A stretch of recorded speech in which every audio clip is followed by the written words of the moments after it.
दोस्तों, क्या आपने कभी सोचा है कि एक एसडीएम या डीएसपी कैसे बनते हैं? क्या आपको पता है कि उत्तर प्रदेश सरकार की सबसे ऊंची प्रशासनिक सेवाओं में जाने के लिए कौन सी परीक्षा देनी पड़ती है? अगर आपके मन में भी ये सवाल है तो आपने बिल्कुल सही वीडियो को चुना है, क्योंकि आज हम यूपीपीएससी एग्ज़ाम के बारे में जानेंगे। ये एग्ज़ाम क्या होता है, किस लिए होता है, ये एग्ज़ाम कौन दे सकता है, इसमें कौन कौन सी पोस्ट होती है और आखिर कैसे आप इस एग्ज़ाम को देकर उत्तर प्रदेश राज्य के प्रशासन में अपनी सेवा निभा सकते हैं। तो बने रहिए हमारे साथ, क्योंकि ये वीडियो आपके लिए सफलता का एक नया रास्ता खोल सकता है। नमस्कार दोस्तों, मेरा नाम है हर्ष और स्वागत है आप सभी का हमारे अपने चैनल पापा क्लासेस में। वीडियो में आगे बढ़ने से पहले अगर आप इस चैनल को फर्स्ट टाइम विजिट कर रहे हो तो चैनल को जरूर सब्सक्राइब करें, ताकि आगे भी आपको करियर से जुड़ी हर नई जानकारी सबसे पहले मिले। तो सबसे पहले जान लेते हैं कि यूपीपीएससी एग्जाम क्या है।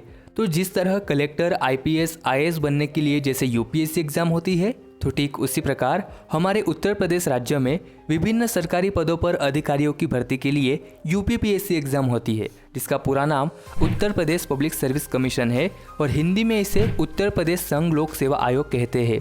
यूपीएससी पूरे देश के लिए आईएएस, आईपीएस जैसे अधिकारियों को चुनता है, जबकि यूपीपीएससी सिर्फ हमारे उत्तर प्रदेश राज्य के लिए डीएसपी और एसडीएम जैसे अधिकारियों को चुनता है। अब आप सोच रहे होंगे कि इस परीक्षा को पास करके कौन कौन सी पोस्ट मिलती है। तो दोस्तों, यूपीपीएससी एग्जाम के बाद आपको सब डिविजनल मजिस्ट्रेट यानी एसडीएम, पुलिस उपाधीक्षक यानी DSP, block development officer, assistant commissioner, deputy collector, deputy tahsildar जैसी आदि पोस्ट मिलती है।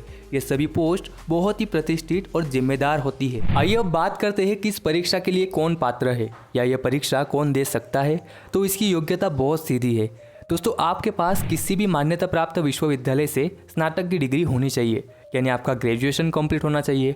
अब ये ग्रेजुएशन आप किसी भी फील्ड से पूरा कर सकते हो, फिर चाहे वो बीए हो, बीकॉम हो, बीएससी या बीबीए, बीसीए, बीटेक, कोई भी बैचलर डिग्री। इसी के साथ अगर हम एज लिमिट की बात करें तो आमतौर पर सामान्य वर्ग के लिए एज लिमिट 21 से 40 वर्ष होती है। हालांकि आरक्षित वर्गों एसटी, एससी, ओबीसी के लिए एज लिमिट में छूट भी दी जाती है। अब अगर आपका ग्रेजुएशन कंप्लीट हो या आप फाइनल ईयर में हो और आपकी भी उम्र अगर 21 से 40 वर्ष के बीच में हो तो आप इस एग्ज़ाम के लिए अप्लाई कर सकते हो। आइए आगे इस एग्ज़ाम के पेपर पैटर्न को भी समझते हैं। तो दोस्तों, यूपीपीएससी एग्ज़ाम 3 स्टेजेस में होती है, प्रीलिम्स, मेंस और इंटरव्यू। आपको एक के बाद एक स्टेज को क्लियर करना होता है। पहले आती है प्रारंभिक परीक्षा यानी प्रीलिम्स। यह परीक्षा सिर्फ क्वालिफाइंग करने के लिए होती है, यानी इसके नंबर फाइनल मेरिट में नहीं गिने जाते।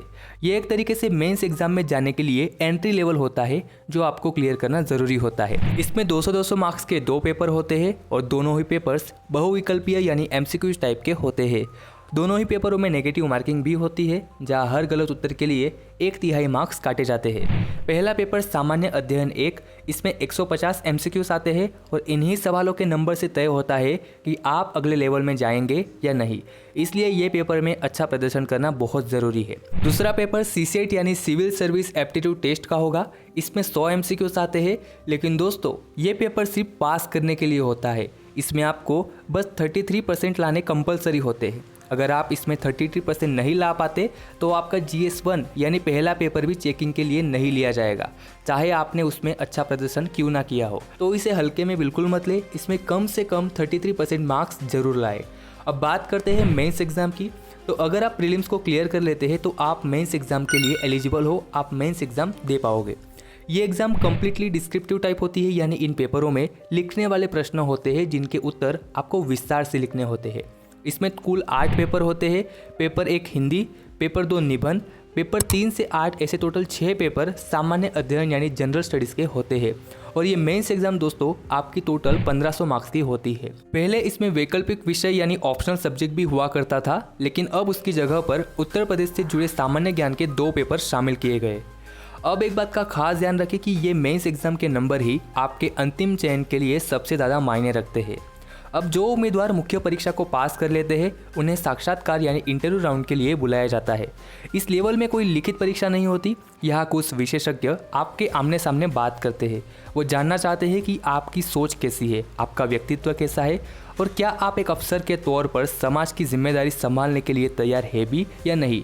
इस इंटरव्यू के 100 मार्क्स होते हैं, तो मेंस एग्जाम के 1500 और इंटरव्यू के 100 मार्क्स, ऐसे पूरे 1600 मार्क्स में से आपका मेरिट लिस्ट बनेगा और आपके प्राप्त किए गए अंकों के आधार पर ही आपको उत्तर प्रदेश प्रशासन की अधिकारी की पोस्ट दी जाएगी। तो अगर आप इस परीक्षा की तैयारी करना चाहते हैं तो सबसे पहले आयोग द्वारा जारी किए गए सिलेबस को अच्छी तरह से पढ़ें, रोजाना न्यूज़पेपर पढ़ें, खासकर दैनिक जागरण, जनसत्ता या कोई भी हिंदी का अच्छा अखबार।